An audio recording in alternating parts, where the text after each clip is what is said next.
अगर आप मोटे हैं, आपके पीरियड्स इरेगुलर हैं, फेस पे बाल आ गए हैं और आपके नेक की जो क्रीज है वो डार्क कलर की हो गई है, तो समझ के चलिए आप पीसीओएस के पेशेंट हैं। पीसीओएस और PCOD one and the same thing. Older time में टर्मिनोलॉजी पीसीओडी यूज होती थी, आजकल पीसीओएस यूज होता है, that is polycystic ovarian syndrome. तो आइए इस वीडियो में समझते हैं कि पीसीओएस होता क्या है, क्यों होता है, इसका मैनेजमेंट क्या है, सिम्टम्स क्या हैं और इसके फ्यूचर इम्प्लीकेशन क्या हैं और इसको ट्रीट करने में आप क्या कर सकते हैं। स्टेप बाय स्टेप इसको समझते हैं। पीसीओएस होता क्यों है और क्या है ये? Polycystic ovarian syndrome. पॉली मतलब बहुत सारे, सिस्ट माने पानी से भरे हुए छोटे छोटे बबल्स टाइप के, पूरी ओवरी के पेरिफेरी पे ये अरेंज होते हैं एनोवुलेशन होने के कारण। मतलब आपका मंथ में एग तो बना बट वो रिलीज नहीं हुआ क्योंकि वो मैच्योरिटी तक पहुंचा ही नहीं, तो वो छोटा सा उस जगह पे ओवरी के अंदर परमानेंटली रह जाता है। ऐसे करके हर साइकिल में जब भी आपके पीरियड मिस हो रहे हैं, उस साइकिल का फॉलिकल उस ओवरी के सरफेस पे आकर के जमा होने लगता है, जो कि सोनोग्राफी में एक मोतियों की माला की तरह नजर आता है। ये होता क्यों है? Usually PCOS directly link to आपके बॉडी वेट के कारण होता है। बॉडी वेट अगर ज़्यादा होगा तो आपकी बॉडी में इंसुलिन रेजिस्टेंस डेवलप हो जाता है। इंसुलिन रेजिस्टेंस जब डेवलप होता है तो आपकी बॉडी में एंड्रोजन हार्मोन का लेवल बढ़ जाता है, जो ओवरी से सिक्रीट होने लगता है।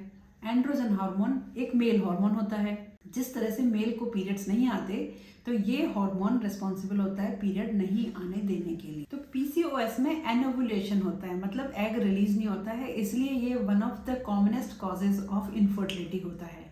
पीसीओएस यूजुअली प्यूबर्टी से शुरू होकर के और मेनोपॉज तक चल सकता है। प्यूबर्टी पे अगर आपको पीसीओएस हो रहा है तो 95% लड़कियां ओबीज होती हैं, मोटी होती हैं। वो जब ओपीडी में आती हैं उनका एक वो रहता है, मैम पीरियड नहीं आ रहे इसलिए हम मोटे हो गए, जबकि ये अदर वे राउंड होता है। आपका जो बॉडी फैट है वो इंसुलिन रेजिस्टेंस क्रिएट कर रहा है। इंसुलिन रेजिस्टेंस होने के कारण मेल हार्मोन लेवल बढ़ रहा है। मेल हार्मोन लेवल बढ़ने से आपको मेंस्ट्रुअल इरेगुलरिटीज हो रही हैं और फेस पे बाल आ रहे हैं। पीसीओएस 100 में से 15 लड़कियों को अफेक्ट कर सकता है। इसका सबसे इम्पॉर्टेंट एंड कॉमनेस्ट सिम्टम जो होता है वो होता है इरेगुलर पीरियड। इरेगुलर पीरियड मतलब डिलेड पीरियड आना और कम पीरियड आना, दो अलग चीज़ें हैं पर दोनों साथ पीसीओएस में होती हैं। आपके स्कैंटी पीरियड हो सकते हैं, 1 या 2 दिन तक लास्ट कर सकते हैं। कभी कभी पेशेंट 6-6 महीने 8-8 महीने पीरियड नहीं आने की कंप्लेन करते हैं और खाली स्पॉटिंग भी हो सकती है इसमें। इसी के साथ सेकंड कॉमनेस्ट कंप्लेन होती है फेस पे बाल आना, चेस्ट पे बाल आना, बैक पे बाल आना, हाथ और पाँव के बालों का बहुत डार्क होना और थिक हो जाना। ये बहुत कॉमन कंप्लेन होती है। इसी के साथ हेयर फॉल होना, आप स्किन टैग्स नजर आ सकते हैं। इवन आपकी हेयर ड्रेसर आपको देख के बता सकते हैं कि आपको कोई दिक्कत है। जब वो बताए कि आपके नेक पे डार्क कलर के स्किन कलर हो गया है, क्रीजेस डार्क हो गई हैं, समझ लीजिए आप पीसीओएस की तरफ जा रहे हैं। नाउ जैसे जैसे ये एडवांस होती है पीसीओएस, पेशेंट इनफर्टिलिटी की तरफ जाने लगता है। जैसे कि मैंने शुरुआत में बताया कि पीसीओएस बेसिकली एनोवुलेशन के साथ एसोसिएटेड है, मतलब आपका एग बनता है बट वो रिलीज नहीं होता। जब तक एग रिलीज नहीं होगा, फर्टिलाइज नहीं होगा, तो प्रेगनेंसी होने के चांसेस नहीं होते हैं। दूसरा है कि इसमें फेस पे एक्ने भी बहुत बढ़ जाते हैं। कई बार पेशेंट की सिर्फ एक ही कंप्लेन होती है, एक्ने, और जब हम सोनोग्राफी कराते हैं तो उसके अंदर पीसीओएस जैसे फाइंडिंग होती है ओवरी में। एक क्वेश्चन आता है कि मेरे को पीसीओएस है, क्या मैं प्रेग्नेंट हो सकती हूँ? यस यू कैन, बट आपको ये नहीं पता होता आपका ओवुलेशन कब हो रहा है। तो 3 महीने 4 महीने में कभी तो ओवुलेशन होता है, तभी पीरियड आते हैं, बिना ओवुलेशन के पीरियड नहीं आते हैं। तो अगर उस टाइम आपने इंटरकोर्स किया है जो एक अननोन टाइम है, तो आप प्रेग्नेंट हो सकते हैं। बट ऐसी प्रेगनेंसी में एक तो अबॉर्शन की रेट हाई होती है, क्योंकि प्रेगनेंसी को सपोर्ट करने वाला प्रोजेस्टेरोन हार्मोन इसमें बहुत लो पाया जाता है। सेकंड चीज़ है, प्रेगनेंसी अगर हो गई तो ये हाई रिस्क प्रेगनेंसी की तरफ जाती है, क्योंकि जो पीसीओएस है वो सिंड्रोम है, इट इज़ मेटाबॉलिक सिंड्रोम। और मेटाबॉलिक सिंड्रोम क्या होते हैं कि जैसे फ्यूचर में आप अगर if you are not pregnant तो आपको डायबिटीज़ हो सकती है, हाई ब्लड प्रेशर हो सकता है, कोलेस्ट्रॉल ज़्यादा हो सकता है, डिप्रेशन डिप्रेशन, एंजाइटी हो सकती है, आपको स्लीप एपनिया हो सकता है, और तो और एंडोमेट्रियल कैंसर मतलब यूट्राइन कैंसर के चांसेस भी बढ़ जाते हैं। अब अगर जब प्रेग्नेंट आप होते हैं तो इनमें से ये सभी चीजें आपके सरफेस पे आने लग जाती है। जैसे आपको प्री एक्लेम्सिया हो सकता है जो प्रेगनेंसी में हाई ब्लड प्रेशर को कहते हैं, जेस्टेशनल डायबिटीज हो सकती है, आपको स्लीप एपनिया हो सकता है, और आपके प्रेगनेंसी अबॉर्ट होने के चांसेस तो हाई तो है ही, साथ में प्रीटर्म लेबर के चांसेस भी बढ़ सकते हैं और सिजेरियन सेक्शन के चांसेस भी बढ़ते हैं because of high BMI। PCOS diagnose कैसे होता है? आपका BMI बहुत हाई होगा, हो सकता है आपका BP भी बढ़ा हुआ हो, आपकी हिस्ट्री जैसे पीरियड कम आ रहे हैं और डिलेड आ रहे हैं, आपके फेस पे काफी सारे हेयर ग्रोथ हो गई है, और आपकी फैमिली हिस्ट्री मतलब आपकी अगर मदर को PCOS है तो आपको होने के चांसेस काफी ज्यादा हैं। अब आते हैं लेबोरेटरी टेस्ट। इसमें कुछ हार्मोनल टेस्ट कराए जा सकते हैं आपके, जिसमें थायराइड का टेस्ट, प्रोलैक्टिन और एंड्रोजन हार्मोन जो हमने बताया आपको उसका लेवल चेक किया जा सकता है, एंड एक इंटरनल सोनोग्राफी या lower abdomen sonography depending on whether you are married और अनमैरिड एडवाइस की जाती है। अब एक चीज़ होती है, कई बार पेशेंट एनुअल हेल्थ चेक की सोनोग्राफी हमारे सामने लाते हैं और कहते हैं मैम हमारे इसके अंदर है ना PCOS आ रहा है, लिखा हुआ है और दिख भी रहा है इसके अंदर, तो क्या मेरे को PCOS है?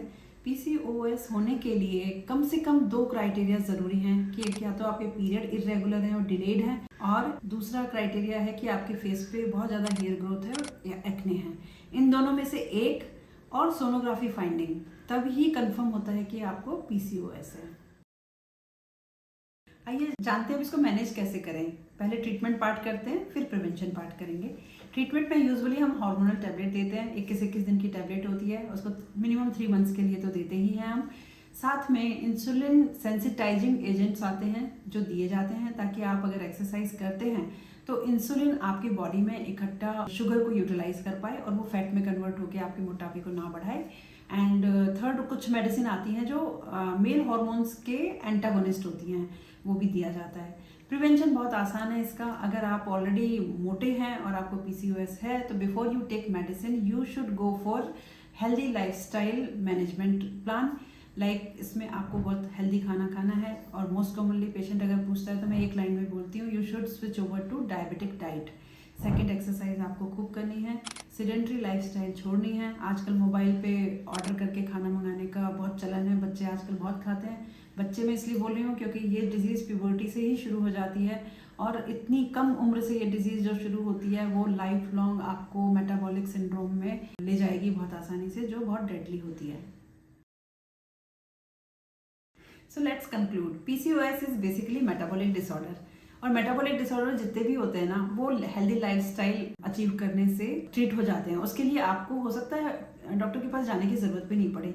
सो आपको जो सारा फोकस करना है अपने वेट मैनेजमेंट पे फोकस करना है।